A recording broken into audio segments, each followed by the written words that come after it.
संगत जी, प्यार से कहना धन निरंकार जी। पिछले कुछ घंटों से सत्संग का आनंद ले रहे हैं। हर एक ने कैसे अपने जीवन में तब्दीलियां लाते हैं युगों युगों से संतों का एक वचन सुन के। और आज भी कितने महापुरुषों ने ऐसी छोटी छोटी शिक्षाएं भी अपनी स्पीचों में, गीत में, कविताओं में बोली, जो हम अगर अपने जीवन में लागू करेंगे तो वाकई ही एक हमारे अंदर सुधार आएगा। तो दातार कृपा करे कि हम जब भी कुछ भी कार्य कर रहे हों तो सबसे पहले इस निराकार को ही आगे लाकर किया जाए,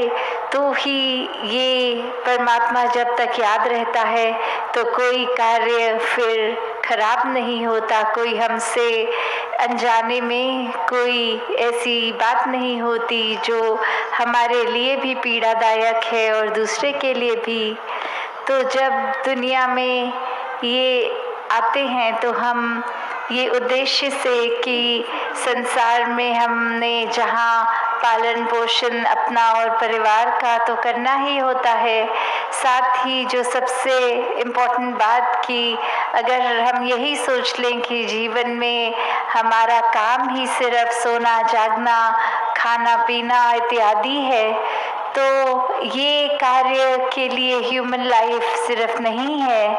हमें एक इंसानी जामा मिला है तो वो खुद की असली पहचान, इस आत्मा की पहचान करने के लिए जो निराकार का ही अंश है और मेन जो निराकार है, तो कैसे हर किसी में जो ये परमात्मा की अंश है वो हमें जब एक दूसरे में दिखती है तो वाकई ही एक चरणों पे सर भी निम्रता से झुक जाता है। जब हम सामने वाले के आगे इस भगवान को देख लेते हैं तो कैसे हमने अपने मनों को जब तक ये ग्राउंडेड रखा, हम्बल रखा, निम्रता से रखा, तो तब तक ही एक वाक्य ही हम सारे चीज़ों में अपने आप को करता नहीं मानते कि ये दातार ही करता है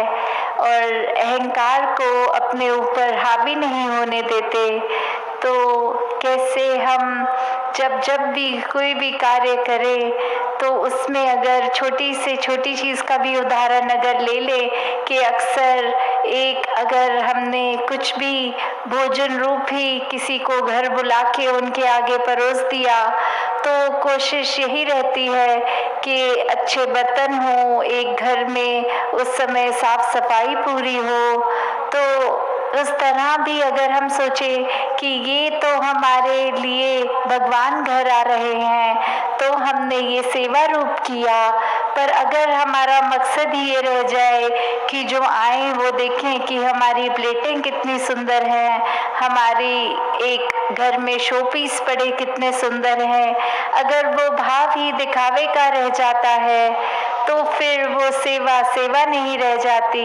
वो फिर हम अगर किसी को भोजन दे भी रहे हैं तो वो खुद को कर्ता मान लेते हैं कि हमारे घर आए तो इतना लजीज खाना उनको चखने को मिला क्योंकि हम बहुत अच्छा खाना बनाते हैं, और ये आगे जब हमारे घर से खा के जाएंगे तो काफ़ी अपने मित्रों में सुनाएंगे कि हमारे घर में कितना अच्छा सब कुछ होता है। तो अगर उस भाव से भी कोई संत को हम घर बुलाते हैं और उनकी सेवा उस तरह सिर्फ दिखावा रूप ही रह जाती है, या कोई हमें उनसे कुछ इन रिटर्न कुछ चाहिए तो ऊपर से मीठे बनकर अपना काम निकालने की कोशिश है, तो वो सेवा नहीं है। सेवा जैसे अभी भी हम सुन रहे थे कि एक समर्पित भाव और वो दातार पे जब हम पूरा विश्वास रखते हैं तो दातार के बनाए हुए इंसान सभी सबके लिए ही मन में फिर वो आदर भाव होता है। कैसे हमने अपने अहंकार को तज के सिर्फ हर एक के लिए मन में प्यार रखना है, कैसे एक दूसरे के लिए जहाँ सहारा बनना है, चाहे किसी भी रूप में जो भी हम कर सकें कंट्रीब्यूट। वैसे अक्सर आजकल ये भी देखा गया है कि एक टाइम सोशल मीडिया का बहुत ये प्रभाव इस तरह स्पेशली जो यूथ है उन पे आता है, जवानों पे। तो अक्सर वही बच्चों को भी ये जब समझ आती है कि हम कोई कार्य इसलिए नहीं कर रहे कि एक अगर कोई इन्फ्लुएंसर है, कोई सोशल मीडिया पे बहुत ही पॉपुलर, कोई बहुत ही ऊंचा एक रुतबा संसारिक, और उसको उसकी एक एक दिन की एक्टिविटी को फॉलो करने लग जाते हैं, तो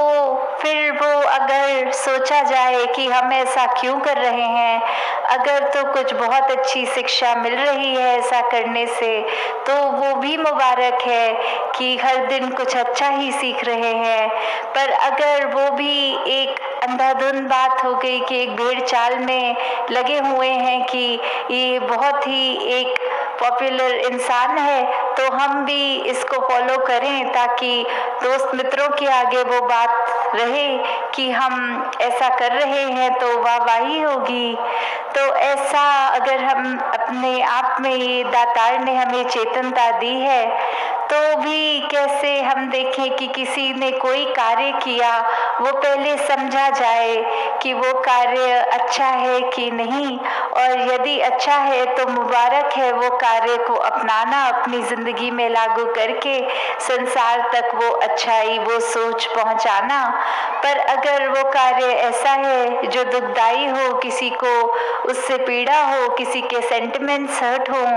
तो फिर वो रिपीट करना बिना सोचे समझे कोई समझदारी की बात नहीं है।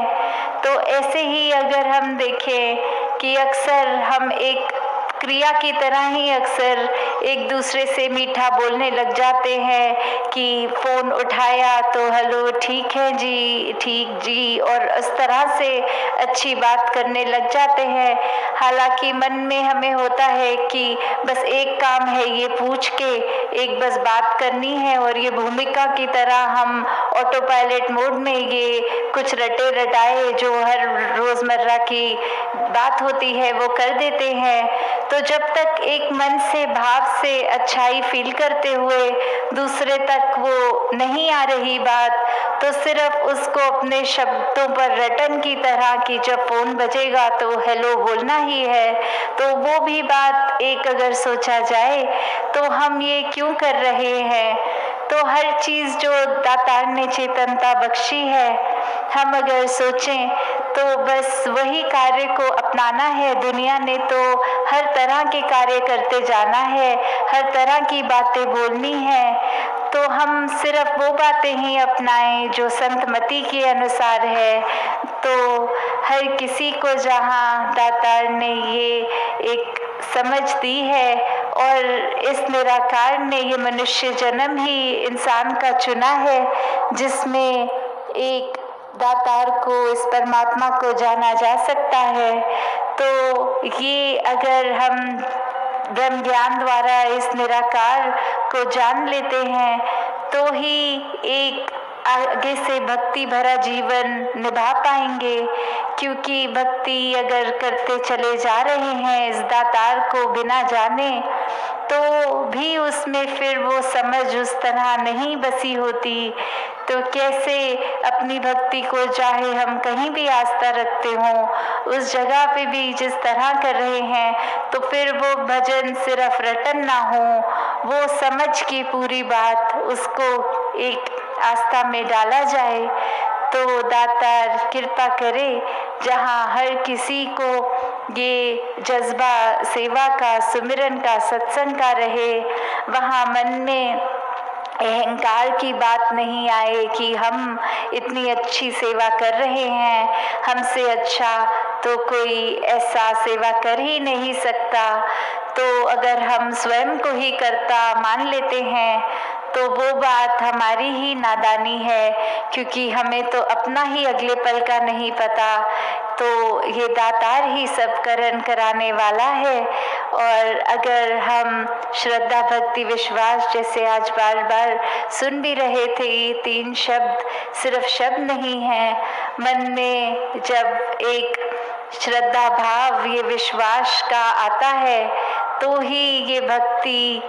का एक रास्ता हमारा, ये जर्नी शुरू होती है। और फिर ये विश्वास जब इस परमात्मा पे पूरी तरह बन जाता है, तो फिर हर पल हम ये आनंद के रूप में भक्ति करते हुए अपना जीवन जी रहे हैं। तो फिर ये तो एक तरह, अगर हम सोचें कि अगर हम घर में हैं अपने और कोई खिड़की खोली हुई है और घर हमारा किसी सड़क के किनारे ही है, तो पूरा दिन हमें चाहे वो गाड़ियों के हॉर्न भी सुनाई देते हैं, हमें एक कभी ट्रक के निकलने की आवाज़ या कुछ भी हलचल जो सड़क पे है वो हमें घर के खिड़की से साफ साफ अपने घर के अंदर भी सुनाई देता है। पर हम अपने जीवन को उस पे आधारित नहीं करते। हम जो घर के अंदर हमें कार्य करने हैं वो तो करते ही जाते हैं कि इस समय भोजन खाना है, इस समय सोना है। वो बाहर के यातायात से हमारे घर के अंदर क्या हो रहा है उसका कोई असर नहीं आता।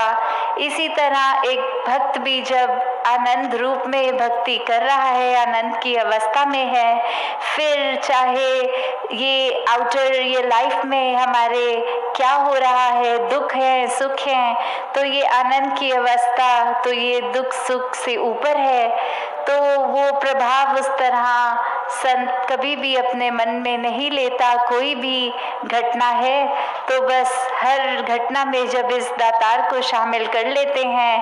तो वो चाहे सुनने में देखने में तो एक दुख की घटना भी होगी, फिर भी ये भक्त के लिए उसमें भी कोई छुपी हुई ब्लेसिंग, कोई एक बहुत दातार का आशीर्वाद ही होगा। तो वो हमारा नज़रिया हमें किस तरह अपने आप के अंदर भीतर भी जहाँ झांकना है, अपनी कमियाँ हर एक को पता होती हैं, उस पे जो सुधार करना है वहीं आगे भी अपने मुंह से ऐसे वचन ही निकालने हैं जिससे एक पता लगे कि हम वाकई ही एक संतमति के हैं, हम सत्संग जाते हैं, हम अच्छे व्यवहार को अपने आचरण में लाते हैं, सिर्फ दिखावा रूप नहीं, वाकई ही एक अपने आप में ही इतने अच्छे होना है कि किसी समय फिर अगर हम ये अगर एक्टिंग कर रहे होंगे तो कभी ना कभी हमारा असली नेचर, असली किरदार बाहर आ जाता है। पर अगर वाकई ही एक खुद में हम हमेशा के लिए अच्छाई बनाए रखेंगे तो फिर किसी भी समय ऐसा नहीं होगा कि कुछ दिखावा, कोई एक्टिंग करनी पड़ रही है। हर समय अगर हम एक बार संत है तो फिर वो हर समय के ही संत है, कुछ पल के लिए नहीं, सिर्फ कि जब सत्संग आए हैं तो बहुत प्यार से पेश आएंगे, पर सत्संग से घर रवाना होने के रास्ते में ही वो सब बातें जो सत्संग में सुनी हैं उनको भूल जाएंगे, उनको अपने जीवन में नहीं बसाएंगे। तो फिर तो सत्संग करना भी वो मुबारक नहीं है, क्योंकि अगर सत्संग सिर्फ कोई उद्देश्य जो भक्ति से परे है उससे की जा रही है तो वो असली मायने में सत्संग भी सत्संग नहीं है। तो दातार कृपा करे जहाँ हर कोई एक दातार से जुड़ा रहे हर पल और एक सही नियत से, एक सही इंटेंशन से अपने हर काम को पूरा करता जाए, जो कि रोज़मर्रा के भी चाहे छोटे से लेकर बड़ा कार्य कोई भी हो तो इस दातार को उसमें डाले, इस निराकार की याद में करे, तो वाकई ही हर किसी के जीवन में आनंद की अवस्था वो प्राप्त हो जाएगी। तो दासी इन्हीं शब्दों से आपसे आज्ञा लेगी। सत्संगत जी, धन निरंकार जी। धन निरंकार जी। दो पंखों के बल पर पंछी नभ में उड़ता जाता है, एक पंख कट जाए तो फिर वो नहीं उड़ पाता है। ज्ञान कर्म के संगम से जीवन की ऊंचाई है। एक पक्ष कमजोर अगर है बात ना बनती भाई है। ज्ञान कर्म के संगम से भक्ति को श्रृंगार मिले। ज्ञान कर्म के संगम से मुक्ति का उपहार मिले। ज्ञान कर्म के संगम से हो सकता कल्याण है। कहे हरदेव सभी संतों का रहा यही फरमान है। कहे हरदेव सभी संतों का रहा यही फरमान है। धन निरंकार जी। सात संगत जी प्यार से कहना धन निरंकार जी। सात संगत जी, अभी आप सभी ने माता जी के अनमोल और सुनहरे वचन को श्रवण किया। सात संगत जी, आप जी कोशिश करें कि माता जी के इस अनमोल और सुनहरे वचन को अपने जीवन में ढाल सके और अपने मन और व्यवहार में ढाल सके। सात संगत